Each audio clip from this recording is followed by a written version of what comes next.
Hi, this is Marlis with the City of Nevada, and I'm here right now with Brett Barker, our mayor, to discuss a concern we have as a city about the COVID numbers and what they are doing this week. Brett, would you like to talk to us a little bit about what we're seeing? Yeah, sure. As some of you may have followed, the council has continued to discuss our COVID-19 response, and at the last meeting we settled in on some metrics that we're following here locally. And one of the key metrics is a 14-day positivity rate. And so kind of what that means, the reason why the 14-day is important to track is because COVID moves in weeks, not in hours. So you get a 14-day window that really shows the community spread. And so that's why there's that 14-day positivity rate. There's several metrics that the city's tracking. The first of which is that 14-day positivity rate for Story County as a whole. So the threshold that we're monitoring is an 8% positivity rate, and what that means is out of all the tests done in that time period, out of 100 of those, 8 of those will be positive. So the higher that positivity rate goes, the more it suggests that there's community spread and there's more people that have it potentially in the community that don't know or aren't getting tested. Right, and today's number is 11.3, and this has been increasing how many days now? Yeah, so that's been increasing. So when the council last met a couple weeks ago, the positivity rate in Story County was somewhere 6 or 7-ish, between 6 and 7. So it has gone up quite a bit. We also are able to look at our local 50201 zip code, and in that we can look at a 3-day window, which kind of suggests what the 14-day might do. So a few days ago, or last week, the 3-day was a little high, which suggested that the 14-day was probably going to follow. So we'll continue to monitor that. We also look at what the school is seeing and try to watch their data that they post every week to see, are they seeing more absences, are they seeing more positives? And then there's also other data like hospitalization data and other things like that. But really the biggest metric we follow is that 14-day positivity.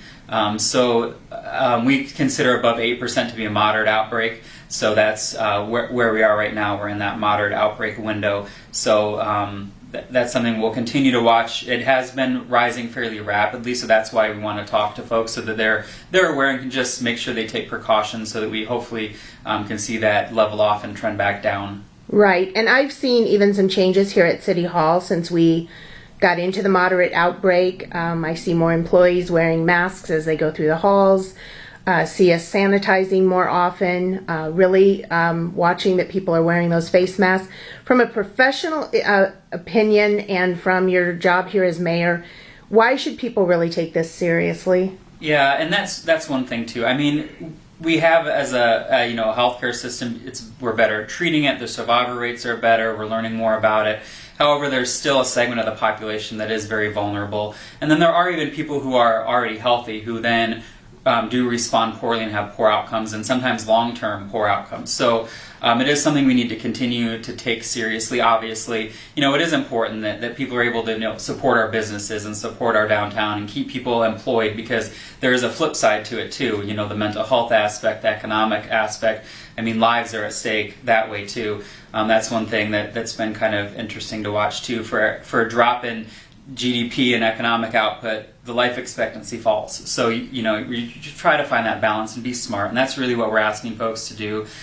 Just to think about things and it's situational, and that's why we want to empower people with good information so they make good decisions. So try to avoid really crowded places. If you're not able to keep your distance from people, to wear a face covering. And I know there are going to be folks that disagree on that, but really what that comes down to is the data shows that the highest risks of transmission are when larger droplets, respiratory droplets, carry a large viral load. And so if you're able to block that with fabric and catch that larger droplet, yes, some virus is going to get out, some vapors are going to get out, but the big ones you're capturing. So just decreasing that transmission rate a little bit on the population level makes a big difference. So, you're not going to get it to 0 by wearing the face coverings, but if maybe that 14-day positivity rate, rather than approaching 12%, can trend back down because you're slowing the spread, that way. That's really what we're looking for, because hopefully this time next year a vaccine is out, most people have received the vaccine, and we're getting on the other side of COVID.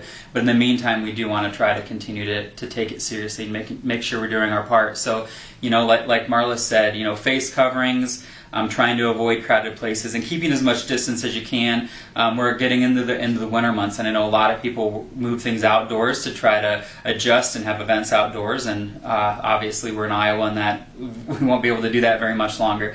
So being aware of that as we enter the winter months, and then sanitizing, that continues. Obviously washing your hands, hand sanitizer, those types of things. Luckily we're not seeing it transmitted much from surfaces or foods or things like that, but hands still can.